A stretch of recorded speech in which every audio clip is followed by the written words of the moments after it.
খুবই বিভৎস একটি নিউজ দিচ্ছি আপনাদেরকে। সেটা হচ্ছে এখান থেকে প্রচুর মৃত মানুষের গন্ধ পাওয়া যাচ্ছে, প্রচুর মৃত মানুষের গন্ধ পাওয়া যাচ্ছে। এখানে ধারণা করা হচ্ছে যে অনেক অনেক মৃত লাশকে এখানে কবর দেওয়া হয়েছে, পুঁতে রাখা হয়েছে মাটির মধ্যে। এখন প্রচুর গন্ধ আসছে এখান থেকে, মানুষ ঘুরে ঘুরে দেখছে কোথায় কি আছে।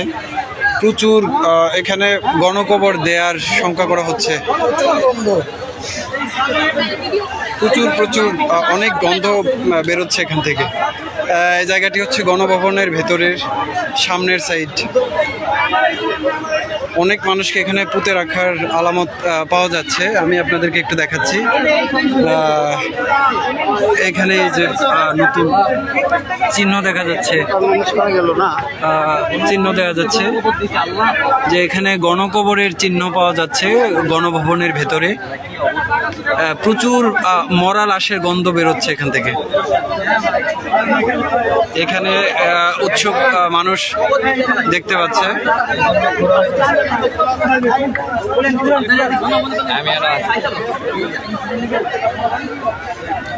অনেক লাশের গন্ধ বেরোচ্ছে এখান থেকে।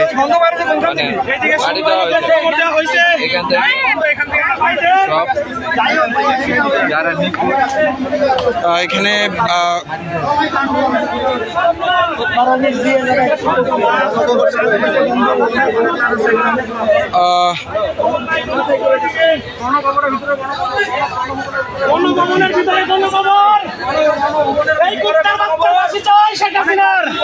ভাই এখানে আপনি কি শঙ্কা করছেন?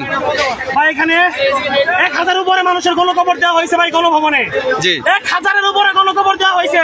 এই স্বৈরাচারী সরকার আমাদের ছাত্রদের গণকবর দিচ্ছে, সাধারণ মানুষের গণকবর দিচ্ছে। ওর ফাঁসি চাই, ফাঁসি। ওর কুত্তার মতো বিদায় মারতে চাই আমরা জনগণ। বলার নাই।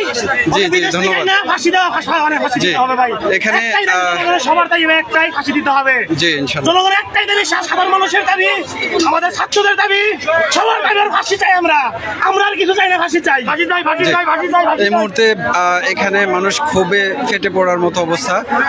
প্রচুর গণকবরের সন্দেহ করা হচ্ছে এখানে গণভবনের সামনেই ভেতরে।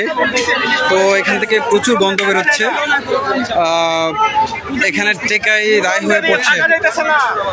এখানে চিহ্ন দেখা যাচ্ছে, অনেক নতুন কবরের চিহ্ন পুঁতে রাখা হয়েছে, পুঁতে রাখার চিহ্ন দেখা যাচ্ছে গণভবনের ভেতরে। আল্লাহ ভালো জানেন যে এখানে কি হয়েছে, কি পরিমাণ লাশ এখানে পুঁতে রাখা হয়েছে। আশাবাদী সরকার আমাদের ছাত্রদের এবং